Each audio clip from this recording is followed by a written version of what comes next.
मध्य प्रदेश के छिंदवाड़ा जिले में कोल्ड ड्रिंक सिरप के सेवन से अब तक कुल 10 मासूम बच्चों की जान चली गई है। इस हृदय विदारक घटना ने न केवल छिंदवाड़ा बल्कि पूरे मध्य प्रदेश को शोक में डुबो दिया है। पिछले 1 महीने के भीतर किडनी फेलियर से जान गंवाने वाले बच्चों की संख्या लगातार बढ़ती जा रही है। सबसे चिंताजनक बात तो ये है कि जिन 10 मासूमों की मौत हुई है उनमें से 7 बच्चों की उम्र 4 साल या उससे भी कम थी, जबकि 2 बच्चे 5 साल के थे। जानकारी के अनुसार साल 2023 में director general of health service ने सभी राज्यों को स्पष्ट पत्र भेजकर चेतावनी दी थी कि इस फॉर्मूले की दवा 4 साल से कम उम्र के बच्चों को बिल्कुल नहीं दी जानी चाहिए। लेकिन इस चेतावनी के बावजूद छिंदवाड़ा के डॉक्टरों द्वारा यह दवा छोटे बच्चों को लिखी गई। अब सवाल ये उठता है कि आखिर यह लापरवाही कैसे हुई? क्या डॉक्टरों को केंद्र सरकार की गाइडलाइन की जानकारी नहीं थी या फिर इसे नजरअंदाज किया गया? वहीं इस भीषण त्रासदी के बाद मध्य प्रदेश सरकार ने तत्काल सख्त कदम उठाए हैं। राज्य सरकार ने कोल्ड ड्रिंक सिरप की बिक्री पर मध्य प्रदेश में पूर्ण प्रतिबंध लगा दिया है। इतना ही नहीं, इस सिरप को बनाने वाली कंपनी के अन्य सभी उत्पादों की बिक्री पर भी रोक लगा दी गई है।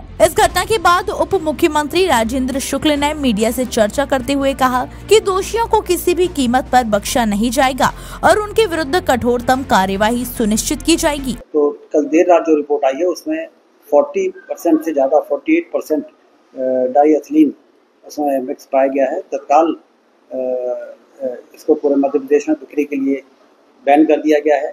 तमिलनाडु सरकार को लिखा गया है कि इस फैक्ट्री और मालिक के खिलाफ कड़ी कानूनी कार्रवाई करे और इसके साथ ही जबलपुर में जो इनका मेन स्टॉकिस्ट था उसके पूरे मटेरियल को तो कल जांच रिपोर्ट आने के पहले ही इसको डिस्ट्रीब्यूशन के लिए रोक दिया गया था, सील कर दिया गया था।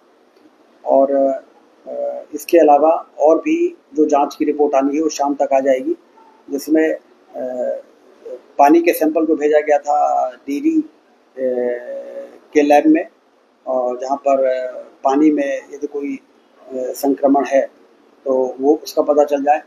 नेशनल इंस्टीट्यूट ऑफ वायरोलॉजी में वायरल इन्फेक्शन से संबंधित कोई डिसीज़ तो नहीं पनप रही है, इसका भी को भेजा गया है। और केंद्र सरकार ने भी एक एडवाइजरी जारी की है कि कोई भी कफ सिरप 2 साल से नीचे के बच्चों को बिल्कुल ना दें और 5 साल से नीचे के बच्चों को जब तक कोई विशेषज्ञ डॉक्टर रिकमेंड न करे तब तक उसको न दें।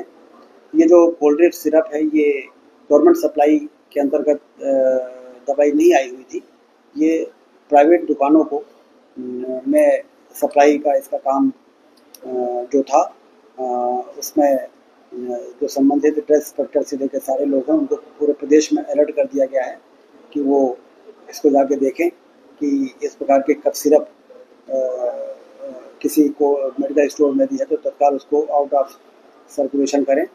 और ये जो अत्यंत दुखद घटना हुई है, मासूम बच्चों की जो मृत्यु हुई है, इसमें मुख्यमंत्री जी ने भी संज्ञान लिया है और कड़ी से कड़ी कार्रवाई उस फैक्ट्री मालिक और उस फैक्ट्री के खिलाफ तो तमिलनाडु सरकार करेगी। अन्य भी जो लोग इस प्रकार से इन्वॉल्व हैं उनको भी जैसे ही उन सब जांच रिपोर्ट फाइनल होगी कोई भी कड़ी से कड़ी कार्रवाई करने से सरकार कोई कसर छोड़ेगी नहीं।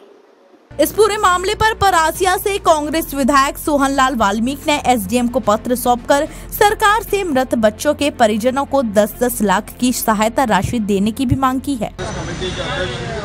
जी के नेतृत्व में माननीय भारत देश के प्रधानमंत्री नरेंद्र मोदी जी को ज्ञापन सौंपा गया है और इस पत्र का इस बात का उल्लेख है, जैसा आप सब जानते हैं कि हमारे पूरे परासिया विधानसभा में 9 मासूम बच्चों की मृत्यु हुई है किडनी फेल होने के कारण, और 6 बच्चे वहाँ अभी नागपुर में भर्ती हैं और भी ऐसे कई बच्चे लगातार निरंतर आते जा रहे हैं। भारतीय जनता पार्टी की मध्य प्रदेश सरकार का पूरी तरीके से फेलवर रहा, समय पे बच्चों को ट्रीटमेंट नहीं मिला, समय पे जिस सिरप की बात करें उसको बैन नहीं किया गया। 1 महीने के बाद आज तक सैंपल रिपोर्ट नहीं आ पाई है कि क्या कारण हो रहा है, क्या हो रहा है। एडवाइजरी जारी नहीं की गई थी, अब जाके एडवाइजरी जारी की गई है। निश्चित रूप से मध्य प्रदेश में भारतीय जनता पार्टी का विफलता के कारण आज ये आपदा हमारे पूरे परासिया विधानसभा में पूरे मध्य प्रदेश में फैलती चली जा रही है।